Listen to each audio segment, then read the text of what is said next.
Bienvenidos al domingo de resurrección. Qué linda oportunidad de compartir juntos y celebrar este glorioso día. Hoy vamos a hablar precisamente de la resurrección y he titulado el mensaje Jesús es la resurrección y la vida.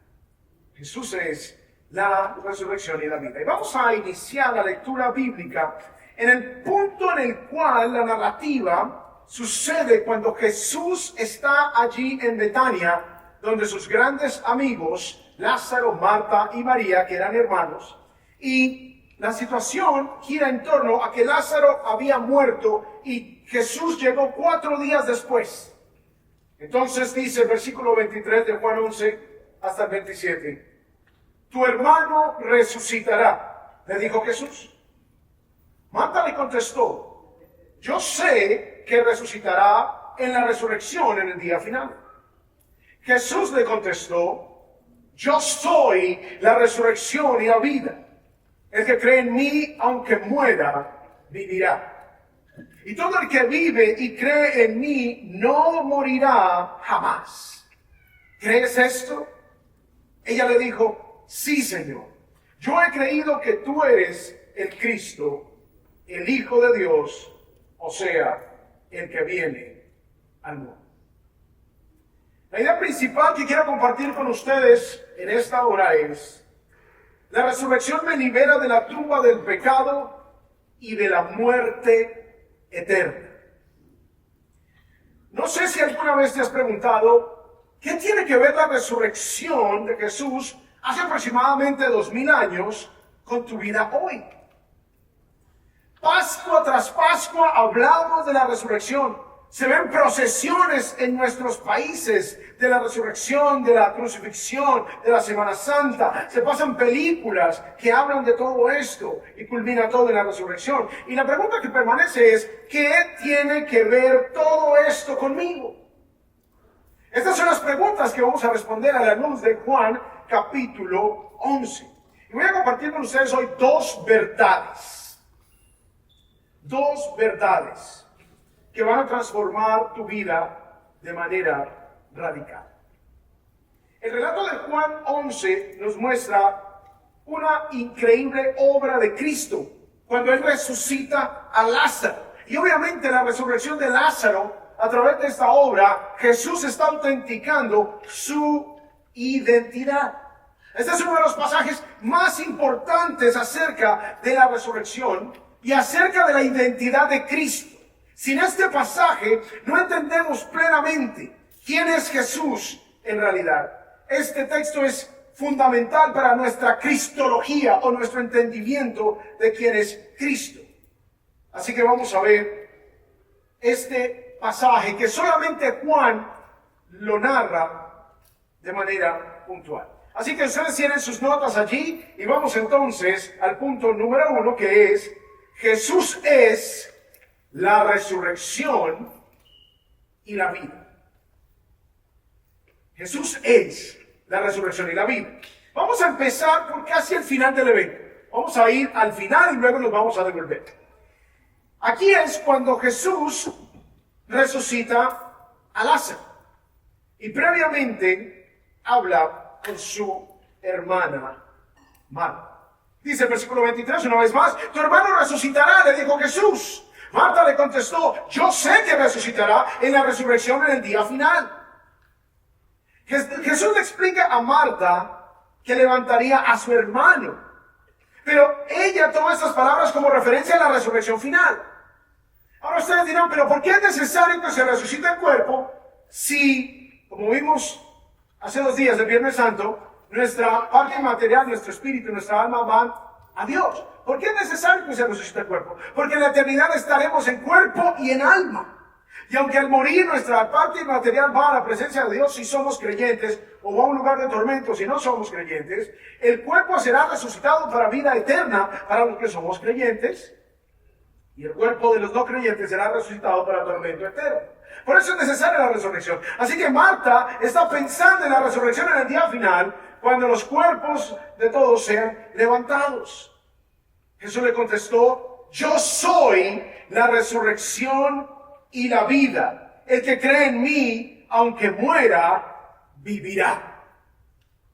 Ahora, Jesús utiliza esta expresión absolutamente impresionante para llevar esa doctrina abstracta de la resurrección, que va a suceder por allá lejos, por allá en el día final, y la trae a la mente de Marta de una manera personal, a una fe personal en aquel, el único que puede proveer dicha resurrección. Ahora, Jesús no solamente puede resucitar los muertos, sino que Él mismo es la resurrección y la vida. En otras palabras, no existe resurrección ni vida fuera de Cristo. Algo interesante es que Jesús no dice que Él otorga resurrección. Jesús no dice yo obro la resurrección. Jesús no dice yo procuro la resurrección, sino que Él mismo dice yo soy la resurrección misma. La referencia a la resurrección es a aquel evento donde los que creen serán resucitados por Cristo mismo. El que pone su confianza en Cristo, aunque experimente la muerte física, va a vivir para siempre. El enfoque no debe ser en esta vida, sino en la vida por venir.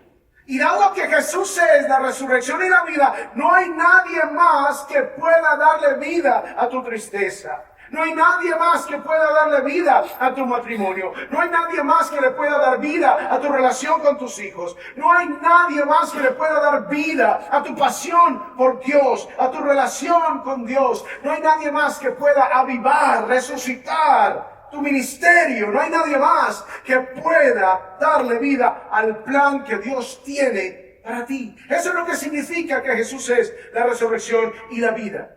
Y por eso estamos aquí hoy. Porque creemos en el poder de Jesús para dar vida, para transformar nuestras familias, nuestras comunidades, la ciudad donde vivimos, el país donde vivimos y el mundo entero. Así que Jesús le está dando a esta mujer, a Marta, una verdad gloriosa. Porque en donde está Jesús, allí hay resurrección. Así que si hoy estás experimentando algún tipo de pérdida, de muerte, de sequedad, de aridez, de desierto en tu vida, es Jesús el que puede avivar todo eso en ti. Así que Marta estaba pidiendo algo de Cristo, pero Jesús la reenfoca no en lo que Dios puede dar, sino en quien Dios mismo es. La vida no se soluciona con recibir algo de Dios, sino con tener a Dios mismo en toda su plenitud en nuestras vidas. Dios no está interesado en que recibamos cosas de Él, sino en que lo poseamos plenamente a Él. Es como a los padres, más allá de interesarnos darles cosas a nuestros hijos, lo que queremos es una buena relación con nuestros hijos. Cuando solamente nos enfocamos en darles cosas a nuestros hijos y no en cultivar una relación con nuestros hijos, es cuando empezamos a equivocarnos. Luego el versículo 26 dice allí en Juan 11, y todo el que vive y cree en mí, o sea, el que está vivo físicamente y cree en Él, no morirá jamás eternamente. Y le dice Jesús a Marta, ¿crees esto? Aquí la resurrección toma una dimensión personal. Aquí la resurrección deja de ser ese concepto abstracto para convertirse en algo personal y directo. ¿Crees esto? ¿Crees tú que Jesús es la resurrección y la vida? ¿Crees tú que si pones tu confianza en Él mientras vives, no experimentarás la muerte espiritual? ¿No estarás separado de Dios para siempre? Aunque muramos físicamente, no experimentaremos la muerte eterna. Esta es la relevancia de la resurrección. Y si tú hoy no tienes ese encuentro con Jesús y sales de aquí y mueres, y no tienes a Jesús en tu vida, perecerás eternamente. Y cuando dice la Biblia que perecerás eternamente, no es que dejas de existir. Esa sería la fácil. El perecer eternamente es ser enviado a un lugar de tormento eterno por toda la eternidad, sin salida, sin oportunidad. No hay quien te saque de allí. Recordemos la idea principal: la resurrección me libera de la tumba del pecado. Porque en esa tumba es en la que nacemos, apartados de Dios, muertos espiritualmente. Pero la resurrección nos libera de la tumba del pecado y de la muerte eterna. Esa es la relevancia de la resurrección. Literal A del punto 1. Jesús permite dificultades en mi vida para su gloria. Empezamos con ese momento en que Jesús está hablando con Marta. Marta de alguna manera está angustiada porque su hermano ya lleva 4 días muerto. Pero el Señor le dice, yo soy la resurrección y la vida. ¿Qué diferencia hay que lleve muerto 4 días, 2 años, 3 años? Para mí no hay diferencia. Jesús permite dificultades en mi vida para su gloria. Ahora, esta historia comienza en el versículo 3, donde dice, las hermanas, o sea, Marta y María, las hermanas de Lázaro, que eran 3 hermanos, mandaron a decir a Jesús, Señor, el que tú amas está enfermo. Es muy probable que Jesús era un visitante habitual de esta familia cuando iba a Jerusalén. Y sabiendo Marta y María del amor que tenía Jesús por ellas y por Lázaro, y conociendo el poder de Jesús para sanar las enfermedades, ellas lo mandaron llamar para que ayudara a su hermano. En este punto Lázaro solamente estaba enfermo, estaba gravemente enfermo. ¿Y a quién llamas tú cuando estás enfrentando una dificultad? A la persona que te puede ayudar. Si se está incendiando tu casa, llamas a los bomberos. Si estás gravemente enfermo, llamas al médico.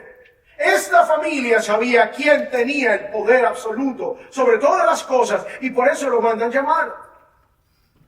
Ahora, definitivamente la enfermedad de Lázaro debió ser muy grave para que manden llamar a Jesús para que viniera a un área donde en ese momento de su ministerio, que es la semana de pasión, para que Jesús viniera a esa zona donde lo querían matar.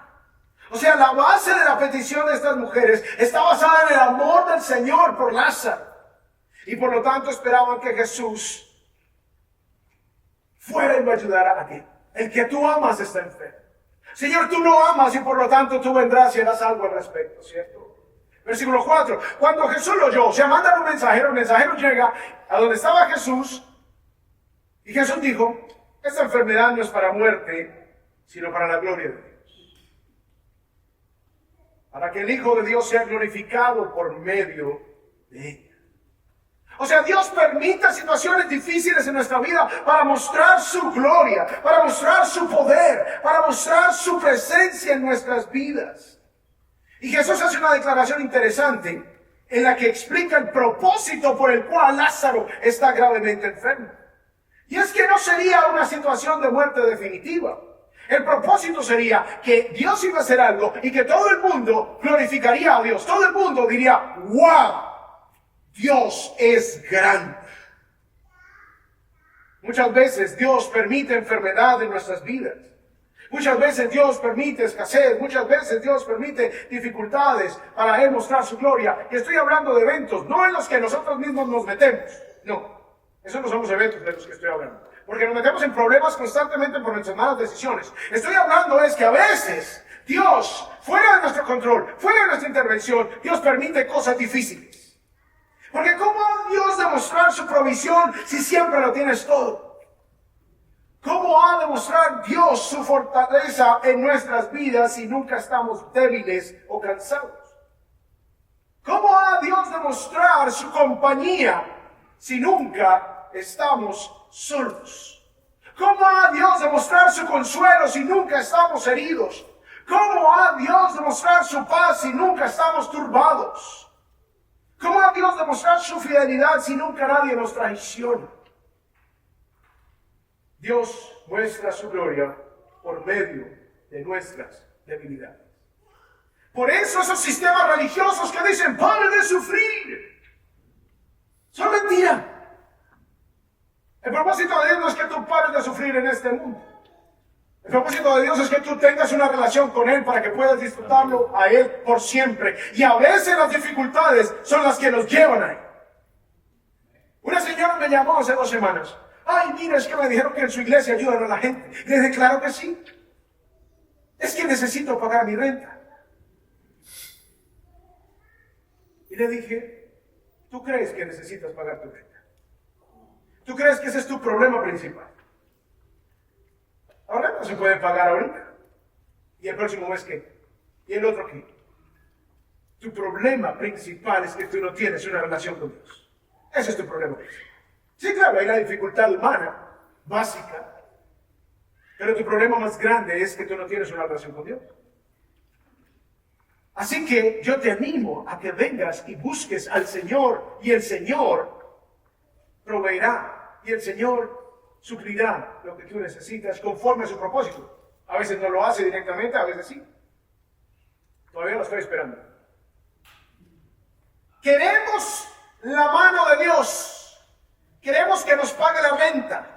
Queremos que nos dé la residencia, la ciudadanía, el caso de asilo. Queremos que nos dé salud. Queremos que nos dé prosperidad. Queremos que nos dé la casa que tanto queremos. Queremos que nos dé el buen trabajo. Pero ¿cuándo anhelamos una relación con Él? Ese es el punto. El punto es que tengamos una relación con Él y podamos experimentarlo, independientemente si nos devuelven para nuestros países, independientemente si podemos pagar la renta o no, independientemente de todo eso. Dios está más interesado en que lo glorifiquemos a Él con nuestras vidas, en que tengamos una relación con Él, que en que tengamos todas las cosas. Por eso, aquellos lugares donde les digan que el propósito de Dios es que ustedes son ricos, los están engañando. Que el propósito de Dios es que tú tengas el carro que tú quieras, la casa que tú quieras, y donde te alimentan la avaricia. Ese no es el lugar donde predican el evangelio correcto. El punto aquí no era si Lázaro se iba a morir o no. Aquí el punto era que Dios iba a mostrar su gloria, que Dios iba a mostrar su poder, que Dios iba a dar un despliegue maravilloso, portentoso y glorioso de quién es Él. Recordemos la idea principal. La resurrección me libera de la tumba del pecado y de la muerte eterna. Muy bien, literal B para que tomen apuntes. Jesús nunca llega tarde porque Él es soberano. Jesús nunca llega tarde porque Él es soberano. A veces la gente piensa que venir a Jesús significa que todos mis problemas se van a solucionar y que ya no voy a tener ninguna dificultad en la vida. Pero seguimos viviendo en un mundo afectado por el pecado. Pueden robarnos, pueden atropellarnos, nos podemos enfermar, todo lo que pasa a todo el mundo. Dice el versículo 5 y 6 de Juan 11, y Jesús amaba a Marta y a su hermana y a Lázaro. Es interesante que Juan, a medida que está escribiendo el Evangelio, resalta que el amor de Jesús por ellos no era el problema. No era que a Jesús le faltara amor, porque muchas veces lo que vamos a leer, uno diría, ay, no lo amaba de verdad. Miren lo que dice el versículo 6. Cuando oyó pues que Lázaro estaba enfermo, salió corriendo Jesús para allá. Cogió un camello a toda velocidad. No, dice, cuando oyó Jesús que Lázaro estaba enfermo, entonces se quedó 2 días más. ¡Ay, qué belleza! ¡Qué amigo! ¡Qué amor! Sabe que Lázaro está enfermo, gravemente enfermo, y Jesús decide quedarse 2 días más. ¡Qué belleza! Por eso Juan incluye, y Jesús amaba a Marta y a su hermana y a Lázaro. Aquí el problema no es de amor, aquí el problema es de propósito. Y a veces tú puedes pensar que Dios no te ama. A veces tú puedes pensar que Dios no está interesado en tu bienestar, que Dios en realidad tú no le importas para nada, porque estás pasando esta dificultad. Pero aquí se ratifica el amor de Dios por nosotros. No es que Dios no te ame. Número 1, nosotros mismos nos metemos en problemas. Número 2, la gente peca y a veces nosotros somos el daño colateral. Y número 3, a veces Dios permite cosas en nuestras vidas. Así que Jesús deja claro su amor. Pero Él decide quedarse 2 días más. Y a veces pensamos en que Dios llega tarde. A veces pensamos en que Dios perdió el control de las cosas, se durmió, no estaba atento Y por eso me pasó lo que me pasó. Dice el versículo 11. Dijo esto y después añadió: nuestro amigo Lázaro se ha dormido, pero voy a despertar. Los discípulos entonces le dijeron: Señor, si se ha dormido, se recuperará. Ahora, no seamos tan duros con los discípulos, porque a veces uno lee y uno dice: tan brutos. Pero somos iguales. El Señor está hablando que tiene control y que la muerte para Él es como una pequeña siesta. Para Él, levantar un muerto es como ponerle la mano en el hombro a aquel que está dormido y despertar. Pero los discípulos pensaron que el Señor estaba hablando en realidad de que no es simplemente que está dormidito y entonces ellos dicen: no, pues si está dormido se va a despertar solo, ¿qué problema hay? Por eso nos quedamos aquí 2 días más. No hay ningún problema. Versículo 13. Jesús había hablado de la muerte de Lázaro. Porque hay gente que dice: mira, Jesús mismo dijo que es que estaba dormido. Y ahorita vamos a ver cómo sabemos que Lázaro en realidad estaba muerto. Jesús había hablado de la muerte de Lázaro, pero ellos creyeron que hablaba literalmente del sueño. Entonces Jesús por eso les dijo claramente: Lázaro ha muerto. Como Jesús se da cuenta que estos hombres no entienden lo que está hablando, les dice: no, un momento, Lázaro ya se murió. Lázaro ya se murió. Y por causa de ustedes me alegro de no haber estado allí. ¿Ustedes se imaginan los discípulos escuchando esto? Señor, ¿cómo así que te alegras de que Lázaro se murió?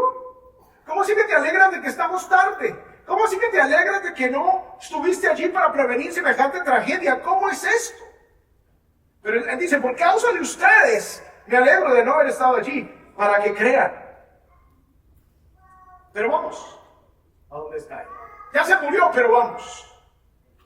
¿Ustedes se imaginan lo relevante, lo importante que fue esto para los discípulos cuando ellos luego que el Señor asciende a los cielos, después de que resucita y se va? ¿Ustedes se imaginan lo importante que era para los discípulos estas palabras del Señor, estos eventos, para que ellos pudieran ir con todo el denuedo, con toda la fortaleza, sin temor alguno, a predicar a todo lugar? Eso era fundamental. Eso era fundamental para ellos. Ellos no estaban proclamando un Cristo muerto. Ellos no estaban hablando de Buda. Ellos no estaban hablando de Mahoma. No estaban hablando de ninguno de esos que se murieron y se levantó. Ellos estaban hablando de uno que va a levantar un muerto y que se quedó a propósito 2 días más para que cuando llegaran estuviera bien muerto. Versículo 17. Llegó pues Jesús y halló que ya hacía 4 días que Lázaro estaba en el sepulcro. Betania estaba cerca de Jerusalén, como a 3 kilómetros. Betania quedaba arriba del Monte de los Olivos. El Monte Sión está en Jerusalén. Entre el Monte Sión y el Monte de los Olivos está el Valle del Cedrón. Entonces, cuando uno está en el Monte de los Olivos, detrásito está Betania, a 3 kilómetros, realmente muy cerca. O sea, el tiempo entre la muerte de Lázaro y la llegada de Jesús a Betania fue de 4 días. Si Jesús se demoró 2 días más, como nos dice el texto, donde él estaba, seguramente cuando obviamente le mandan el mensajero, Lázaro todavía estaba vivo. Parece que mientras el mensajero llega donde Jesús, ya había muerto Lázaro. Parece que se demora 1 día de camino, pasan 2 días más, ya son 3, y mientras Jesús decide vamos a verlo, y llega, ya es el día 4. Más o menos se puede pensar que Jesús estaba en Perea, al otro lado del río Jordán, a más o menos 30 kilómetros.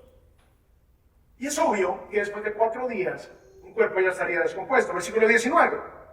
Y muchos de los judíos habían venido a la casa de Marta y María para consolarlas por la muerte de su hermano. ¿Por qué había muchos judíos? Porque seguramente esta familia era una familia importante y seguramente era una familia adinerada.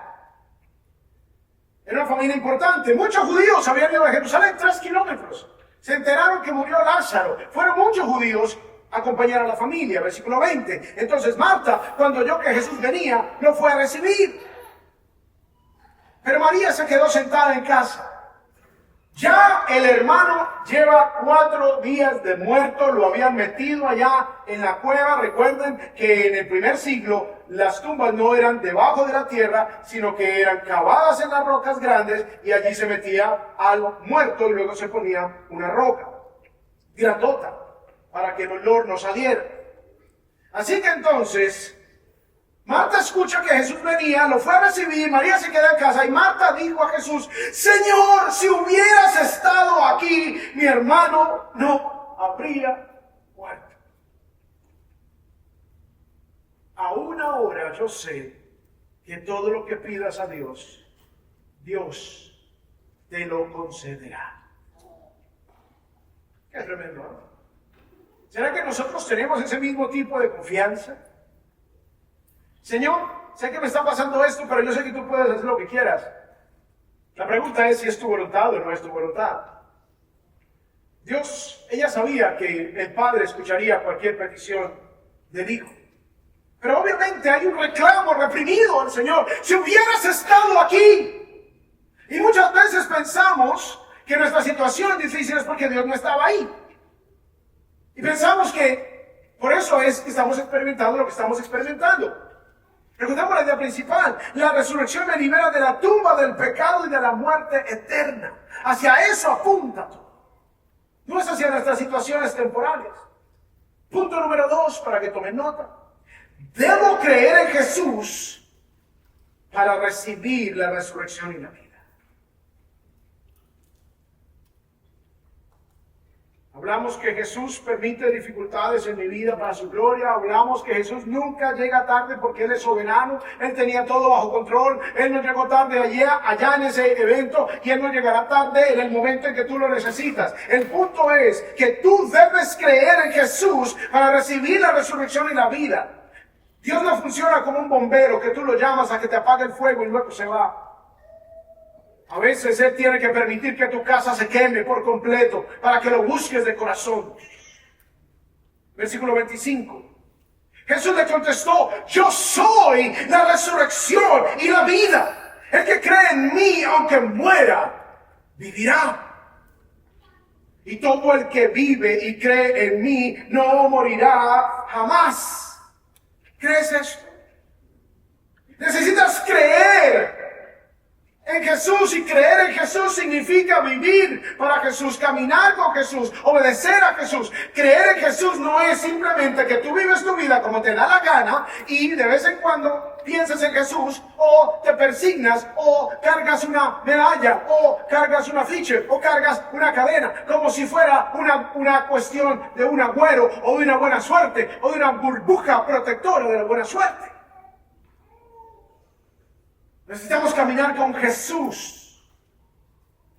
Eso es lo que significa creer en Jesús. Y entonces todo aquel que vive y cree en Él no morirá jamás.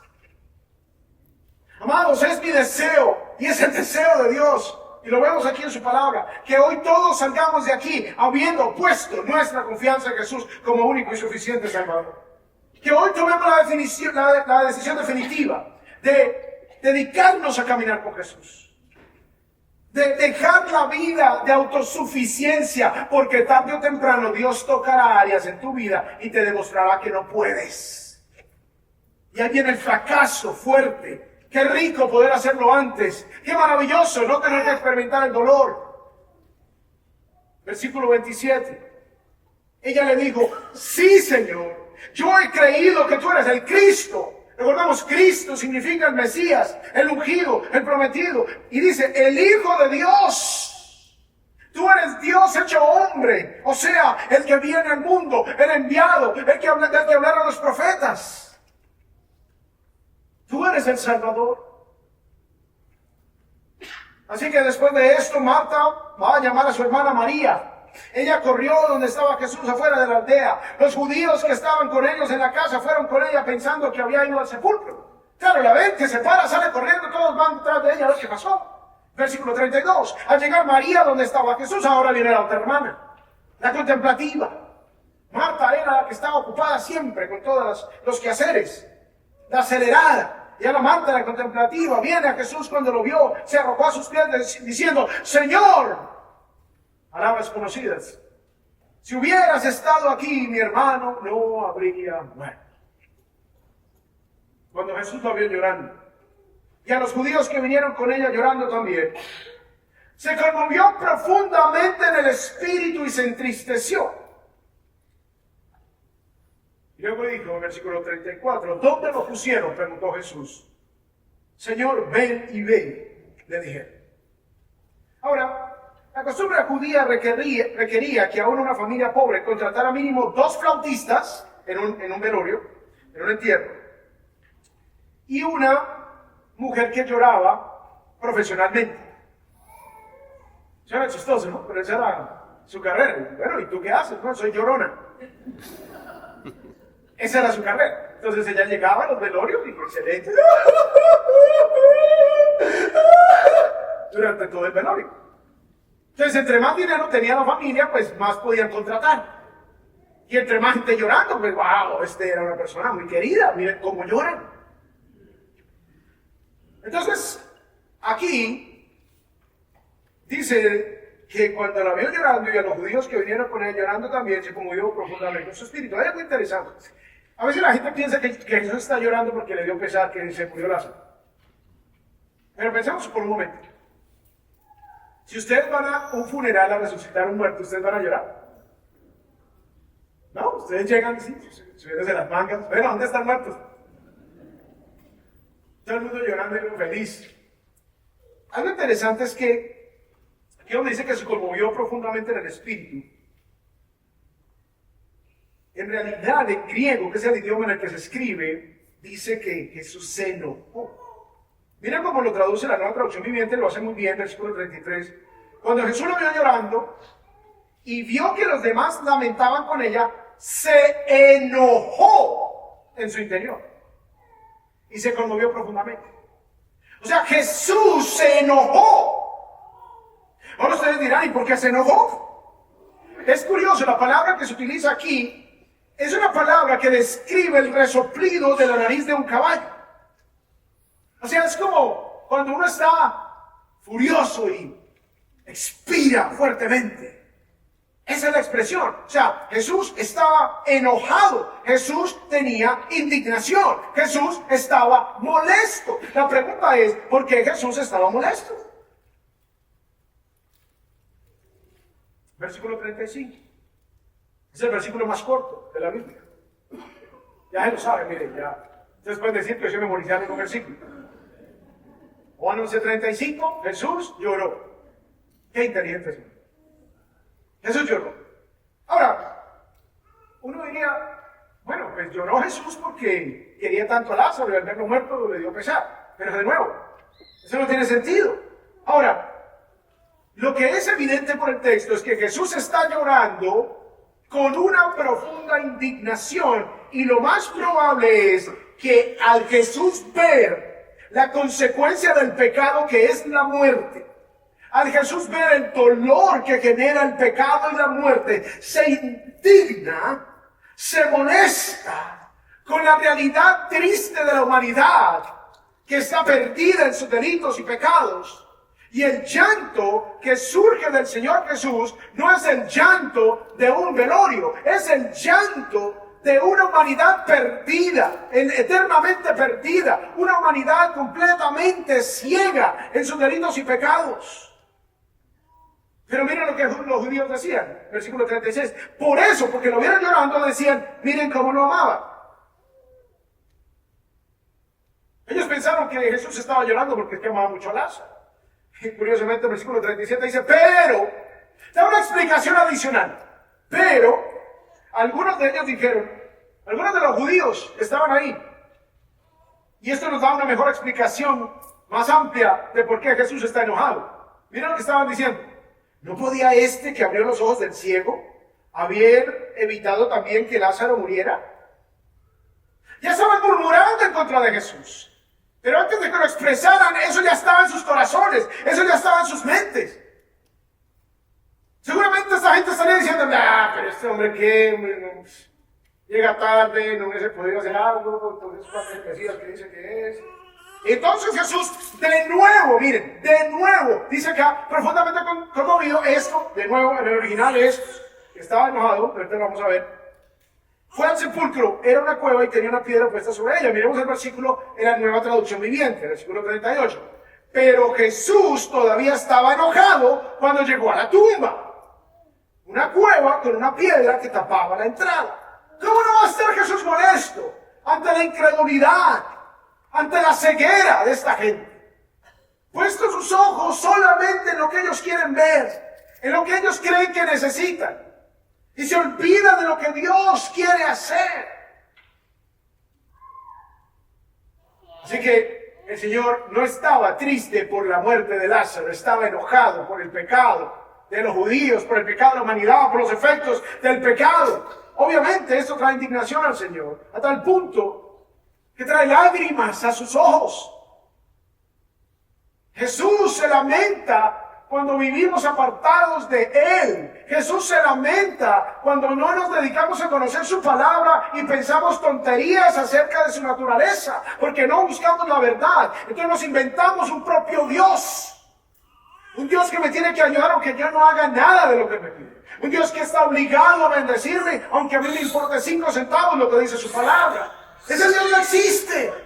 Y hay gente que dice, ay no, es que todos vamos a un mismo Dios. No, señores, todos no vamos a un mismo Dios. Hay un solo Dios verdadero que está revelado en la palabra de Dios y el resto son dioses falsos. Ay, Alá es el mismo Dios Jehová. No, señores, Alá, como les he dicho, le promete a los hombres mujeres y entrado en la eternidad. Ese no es el Dios de la Biblia. Así que no todos vamos al mismo Dios. O vas al único Dios verdadero, o vas a cualquier otra cosa y te pierdes. Así que, aquí en esta narrativa, encontramos a Jesús enojado por esa circunstancia y conmovido hasta las lágrimas. Recordemos la idea principal: la resurrección me libera de la tumba del pecado y de la muerte eterna. Literal A. Creer es confiar plenamente en Jesús. Porque estamos hablando de que accedemos a la vida eterna, accedemos a la vida nueva a través de creer en la resurrección. Pero ¿qué significa creer? Creer es confiar plenamente en Jesús. Versículo 39. Dice acá, quiten la piedra, dijo Jesús. Marta, hermana del que había muerto, le dijo, Señor, ya huele mal. Así que los que dicen que Lázaro estaba enfermo, esa teoría queda completamente desvirtuada porque ya estaba podrida la carne de Lázaro. Ese muerto estaba hediendo. Dice acá, Señor, ya huele mal, porque hace 4 días que murió. Lleva 4 días allí metido, pudriéndose. Jesús te dijo, ¿no te dije que si crees verás la gloria de Dios? Mujer, me acabas de decir que crees que soy la resurrección y la vida. Te estoy diciendo que quites esa piedra, o que la quiten. Y ahora me dices que es que lleva 4 días, como quien dice, ¿para qué vamos a quitar esa piedra si está el hombre podrido, ya está muerto hace 4 días? ¿Qué sentido tiene quitar la piedra? Mujer, ¿no te dije que si crees verás la gloria de Dios? Pero eso somos nosotros. Ay, sí, Señor, yo creo en ti. Cuando viene el momento de prueba, ay, Señor, ahora qué. Dejamos de confiar. Así que creer es confiar plenamente, completamente. Una entrega absoluta en Jesús. Así que Jesús guía a Marta a comprender que esta era una cuestión de fe personal en Jesús. Nos es necesario confiar en Jesús plenamente. Confiar en que su palabra es verdad. Confiar en que su consejo es mejor que el consejo del mundo. Confiar en que las cosas a la manera de Jesús son mejores que las cosas a la manera del mundo. Confiar en que el consejo de Cristo es mejor que el consejo a mi mejor amigo o mi mejor amiga. Confiar en que la palabra de Dios es más sabia que las redes sociales. Confiar en que la postura de esta sociedad podrida, que hiede de pecado, es confiar en que Jesús sabe mejor todas las cosas.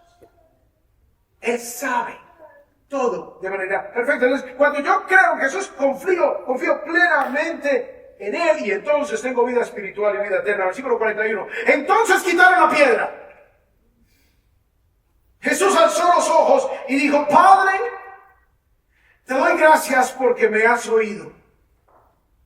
Yo sabía que siempre me oyes, pero lo dije por causa de la multitud que me rodea, para que crean, para que confíen, para que busquen al Padre, para que oren a Él, para que crean que tú me has enviado.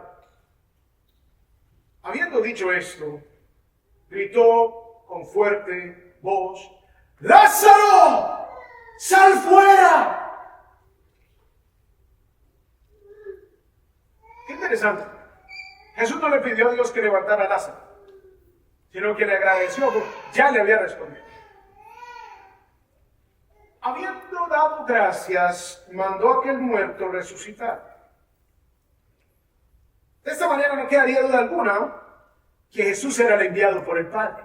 Está orando al Padre. Dígame, ¿quién ha levantado un muerto en la historia? Nadie. Y ahora Jesús viene, ora al Padre, inmediatamente llama a Lázaro. Ahora, esta situación es bastante particular. ¿Por qué Jesús no dijo simplemente, ¡sal fuera! Y yo me uno a aquellos que creen que si Jesús no dice el nombre Lázaro, todos los muertos hubiesen resucitado. Era necesario indicar cuál de los muertos era el que iba a venir hacia afuera. ¡Lázaro, sal fuera! Versículo 44, y el que había muerto salió, los pies y las manos atados con vendas, y el rostro envuelto en un sudario. Jesús les dijo, desátenlo y déjenlo ir. Por esto muchos de los judíos que habían venido a ver a María y vieron lo que Jesús había hecho, creyeron en él. Hoy Jesús te está llamando a una vida abundante. Hoy Jesús te está llamando a que te reconcilies con Él, a que profundices tu relación con Él, a que reafirmes tu relación con Él. Hoy Jesús te está llamando por nombre propio, a que salgas de la cueva de ignorancia, de muerte en la que estás, de pecado, de inmundicia. Él te está llamando a que salgas de allí. Él te está llamando, sal fuera. Sal fuera de esa vida en la que estás. Sal fuera de todo eso. Ven a la vida nueva que solo Jesús te puede ofrecer. Ven, matrimonio que está en dificultades. Ríndanse los dos a Cristo y verán lo que Dios puede hacer con ustedes. Vengan familia a Cristo. Ven mujer soltera. Ven madre soltera. Ven hombre soltero. Vengan parejas casadas, vengan todos a Cristo. Salgan de esa vida. Y a los que ya están en los caminos del Señor, salgan del letargo espiritual. Salgan del cristianismo nominal. Comprométanse a una vida a otro nivel de pasión, de servicio, de caminar con el Señor. No solamente una vida religiosa donde venimos a la iglesia solamente el domingo de Pascua y Navidad. Y algunos de ustedes dijeron, sí, por eso yo no vengo porque me regañan.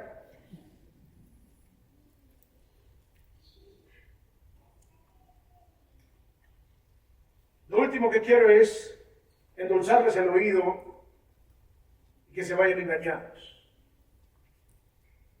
Lo que más anhelo es que ustedes entreguen por completo al Cristo resucitado. Recordemos que la principal resurrección me libera de la tumba del pecado y de la muerte eterna. Y último punto, literal B, creer es entregarme completamente a Jesús. Entregarme completamente. Creer es confiar y creer es entregarme completamente a Jesús. En Mateo 16 Jesús dijo en el versículo 24, entonces Jesús dijo a sus discípulos, si alguien quiere venir en pos de mí, niéguese a sí mismo. Tome su cruz y que me siga.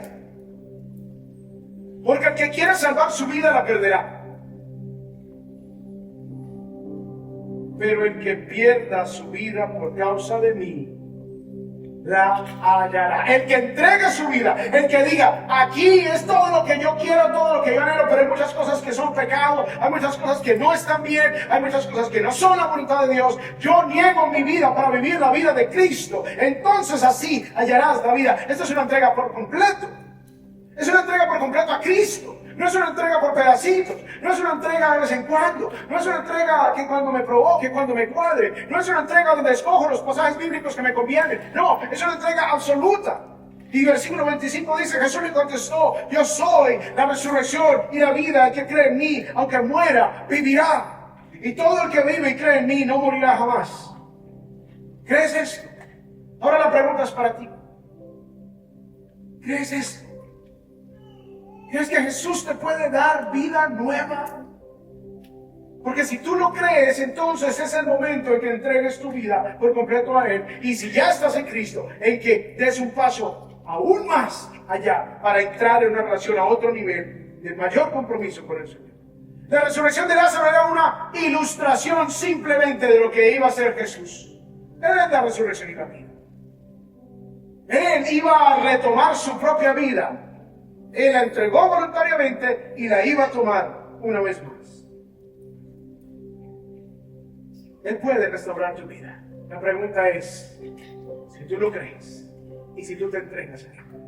Vamos.